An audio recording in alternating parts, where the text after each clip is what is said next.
ایک دفعہ ایک آدمی سمندر سے ایک مچھلی پکڑ کر لے آیا اور اسے اپنے گھر میں موجود کنویں میں ڈال دیا۔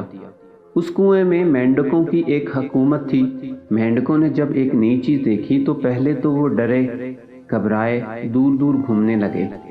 آخر ایک مینڈک نے ہمت دکھائی اور مچھلی کے تھوڑا قریب گیا اور پوچھا، تم کون ہو؟ میں مچھلی ہوں، مچھلی نے جواب دیا۔ مینڈک، تم کہاں سے آئی ہو؟ مچھلی، سمندر سے۔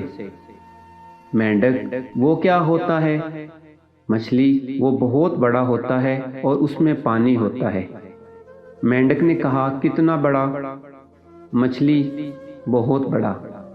یہ سن کر مینڈک نے اپنے گرد چھوٹا سا گول چکر کاٹا اور مچھلی سے پوچھا، کیا اتنا بڑا ہوتا ہے؟ مچھلی مسکرائی اور بولی، نہیں، بڑا ہوتا ہے۔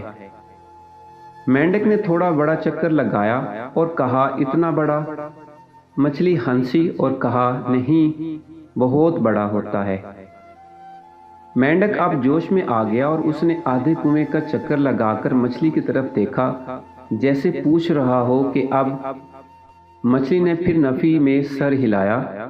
اب تو مینڈک نے پوری رفتار سے پورے کنویں کا چکر لگایا اور مچھلی سے کہا کہ اب اس سے بڑی تو کوئی چیز نہیں ہے۔ مچھلی مسکرائی اور مینڈک سے کہا، تمہارا قصور نہیں ہے کہ تمہاری سوچ ہی اس کنویں تک ہے۔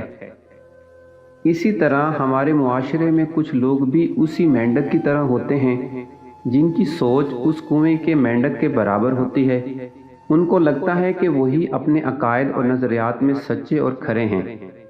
ایسے لوگوں سے لڑائی یا بحث کرنے کی بجائے ان کو ان کے حال پر چھوڑیں اور ان کی سوچ پر مسکرا کر آگے نکل جائیں۔